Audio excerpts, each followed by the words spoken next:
आज की डेट में आईफोन 12 या फिर आईफोन 13 कौन सा फोन ज्यादा वैल्यू फॉर मनी है? बस अभी 2-3 दिन में फ्लिपकार्ट एंड अमेजोन की सेल आने वाली है, जिसमें फ्लिपकार्ट की बीबीडी में आईफोन 12 39,000 रुपीज का मिलेगा।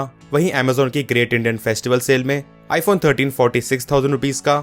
सो आपको इन दोनों में से कौन सा आईफोन लेना चाहिए, ये चीज मैं बताने वाला हूँ। So make sure to watch this video till end. Hey guys, I am Ankit, you are watching gadgets live. Let's begin.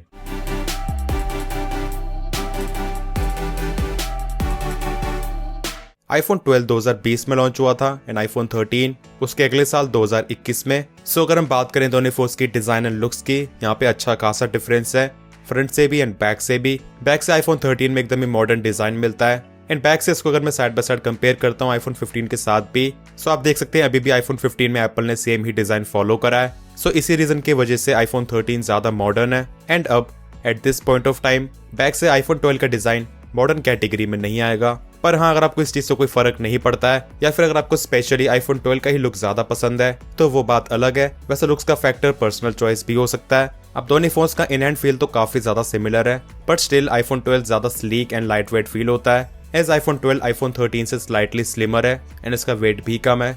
But ये डिफरेंस काफी कम है एंड मुझे नहीं लगता कि इससे किसी को कोई प्रॉब्लम होगी। डिस्प्ले की बात करें तो यहाँ पे दोनों फोन्स का डिस्प्ले का साइज एग्जैक्टली सेम है, 6.1 इंचेस। अब डिस्प्ले में ऑल दो काफी सारी सिमिलैरिटीज हैं, बट उसी के साथ कुछ डिफरेंसेस भी हैं एंड मेनली 3 चीजों में फर्क है। आईफोन 13 में आपको स्मॉलर नॉच मिलता है। अब दोनों फोन्स की HDR ब्राइटनेस तो सेम है 1200 निट्स की, मतलब कि अगर आप YouTube या फिर किसी और प्लेटफॉर्म पे HDR कंटेंट प्ले कर रहे हो उस टाइम पे दोनों phones exactly same brightness produce करेंगे। पर जो टिपिकल ब्राइटनेस है, मतलब कि जो हम डे टू डे लाइफ में यूज करते हैं लाइक आउटडोर्स में या फिर नॉर्मल कंटेंट व्यूइंग में, वो ब्राइटनेस आईफोन 13 की ज्यादा है, 800 निट्स। वहीं आईफोन 12 की है 625 निट्स। एंड आई थिंक आज के टाइम के हिसाब से जितनी ब्राइटनेस आईफोन 13 में है कम से कम इतनी होनी चाहिए, स्पेशली आउटडोर्स के लिए। अब इंडोर्स में तो आपको ऐसा फील नहीं होगा दैट आईफोन 12 की ब्राइटनेस कोई कम है, बट आउटडोर्स में स्पेशली हार्ड सनलाइट में ये कम लगेगी।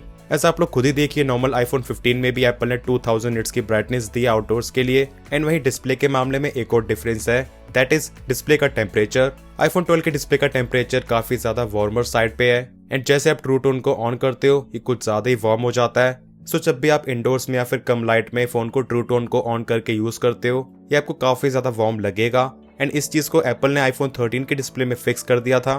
सो वैसे तो ओवरऑल डिस्प्ले का साइज एंड स्पेक्स काफी ज्यादा सेम लगती हैं, बट रियल लाइफ में एंड प्रैक्टिकल यूजेज में आईफोन 13 का डिस्प्ले बेटर है। वही बात करें बिल्ड क्वालिटी, फीचर्स एंड कुछ और इंपॉर्टेंट चीजों की, सो दोनों फोन्स की बिल्ड क्वालिटी में तो कोई भी डिफरेंस नहीं है। फ्रंट में सिरेमिक शील्ड, बैक में ग्लास एंड साइड्स में 7000 सीरीज का एल्यूमिनियम फ्रेम एंड इसी के साथ एग्जैक्टली सेम IP68 की रेटिंग, सेम वॉट्स के वायर्ड एंड वायरलेस चार्जिंग का सपोर्ट। बट उसके बाद भी 3 चीजों में आईफोन 13 का पलड़ा भारी है। पहली चीज स्पीकर्स, एंड आई थिंक जो अच्छे स्पीकर्स का एवोल्यूशन आईफोन ने स्टार्ट करा है वो आईफोन 13 सीरीज से ही स्टार्ट हुआ है। एंड स्पीकर्स की क्वालिटी में इतना डिफरेंस आईफोन 13 से 15 में भी नहीं है जितना 12 से 13 में है। सो ये चीज आपको कंसिडर जरूर करनी चाहिए। एंड एज स्टीरियो स्पीकर्स हैं, top and bottom firing, and इसी वजह से आईफोन 13 में ईयरपीस की आउटपुट भी ज्यादा बेटर है, कॉलिंग एक्सपीरियंस ज्यादा अच्छा मिलेगा। अगला डिफरेंस आ जाता है इनका स्टार्टिंग वेरिएंट। आईफोन 12 स्टार्ट होता है 64 GB से एंड आईफोन 13 128 GB से। यस गाइस, प्राइसिंग में भी डिफरेंस है, लाइक सेल में 7000 रुपए का फर्क होगा। आईफोन 12 के 128 GB की प्राइसिंग आईफोन 13 से कितनी कम होगी, मेन क्वेश्चन तो वो है। एंड इसी के साथ तीसरी चीज आ जाती है दैट आईफोन 12 डिसकंटिन्यू हो चुका है। अब इसका मतलब ये बिल्कुल भी नहीं कि आपको आईफोन 12 नहीं लेना चाहिए या फिर मार्केट में इसकी वैल्यू कम हो जाएगी।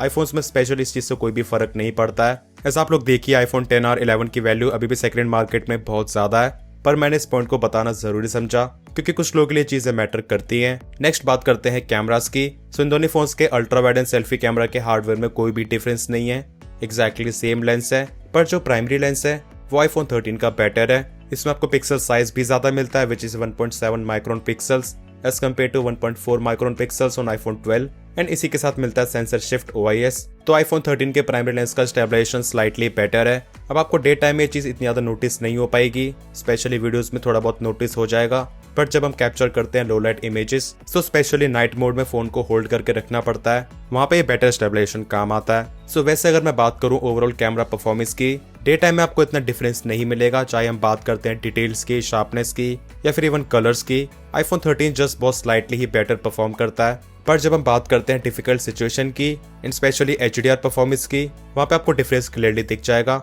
जस्ट लाइक अगर मेरे पीछे सन है एंड अगर मैं सेल्फी कैप्चर करता हूँ तो आईफोन 13 मेरे फेस को अच्छे से एक्सपोज कर पाएगा एंड यहाँ पे जो डिटेल्स है उसको भी मेंटेन कर लेगा। तो इसी तरह स्पेशली डिफिकल्ट सिचुएशंस में आईफोन 13 बेटर परफॉर्म करता है। एंड बाकी लो लाइट में तो आपको आईफोन 13 में नोटिसेबल इंप्रूवमेंट्स दिख जाएंगी। इमेजेस में आईफोन 12 के कंपैरिजन में आपको काफी कम नॉइज मिलेगी। फोटोज में कलर्स भी बेटर प्रोड्यूस कर पाता है एंड वैसे भी मेनली कैमरा की इंप्रूवमेंट्स डिफिकल्ट सिचुएशन या फिर लो लाइट में ही देखी जाती हैं। ये दोनों फोन्स तीनों ही लेंसेज से 4K 60 FPS वीडियो शूट कर सकते हैं। बस आईफोन 13 की प्राइमरी लेंस की फुटेज में आपको स्लाइटली बेटर स्टेबलाइजेशन मिलेगा due to sensor shift OIS। अब डिफरेंस इतना भी ज्यादा बड़ा नहीं है, तो स्पेशली डे टाइम या फिर नाइट टाइम में वीडियोस के मामले में इतना ज्यादा डिफरेंस नहीं है जितना फोटोज में था। बस आईफोन 13 में एक एक्स्ट्रा सिनेमैटिक मोड मिल जाता है 1080p 30 FPS पे, जिसमें आप बैकग्राउंड ब्लर करके वीडियोस को शूट कर सकते हो एंड ये सिनेमैटिक वीडियो आप सेल्फी एंड प्राइमरी लेंस दोनों इसी कैप्चर कर सकते हो। वही बात करें दोनों फोन्स की परफॉर्मेंस की, सो आईफोन 12 में है A14 bionic chip and iPhone 13 में A15 bionic chip and 4GB RAM. तो दोनों फोन्स में रैम तो एकदम ही सिमिलर है एंड यहाँ पे मैंने इनको काफी ज्यादा टेस्ट भी करा इन टर्म्स ऑफ मल्टीटास्किंग, उसमें आपको कोई भी डिफरेंस नहीं मिलेगा। वही बात करें स्पीड या फिर गेमिंग परफॉर्मेंस की, सो हाँ उस चीज में आईफोन 13 ज्यादा बेटर परफॉर्म करता है। अब एप्लीकेशन या फिर गेम्स को ओपन करने में आपको यहाँ पे स्पीड में जो डिफरेंस मिलता है वो भी कोई बहुत ज्यादा मैसिव नहीं है। It's just iPhone 13 slightly faster है एंड एज आईफोन 13 में एक नेक्स्ट जनरेशन चिप है, इस वजह से ज्यादा फ्यूचर प्रूफ भी है इन टर्म्स ऑफ गेमिंग या फिर even software updates. As iPhone 13 में आपको 1 साल की ज्यादा सॉफ्टवेयर अपडेट मिलेगी एज कम्पेयर टू आईफोन 12। बात करें बैटरी लाइफ की, सो यहाँ पे भी आईफोन 13 ही ज्यादा बेटर परफॉर्म करता है। इसकी बैटरी कैपेसिटी ज्यादा है एंड आपको टोटल स्क्रीन ऑन टाइम में 1 घंटे का फर्क मिल जाएगा। मतलब कि अगर आप करते हो कॉलिंग, गेमिंग, थोड़ा बहुत करते हो कैमरा के यूजेज, कहने का मतलब है अगर आप करते हो मिक्स्ड यूजेज, तो सेम सिचुएशन में जहां आईफोन 12 चलता है 6 घंटे, वहीं आईफोन 13 7 घंटे चल जाएगा। इतना फर्क आपको इजीली मिल जाएगा। सो ये तो सभी बातें हो गई कंपैरिजन की। फाइनली बात करते हैं कंक्लूजन की अकॉर्डिंग टू प्राइस।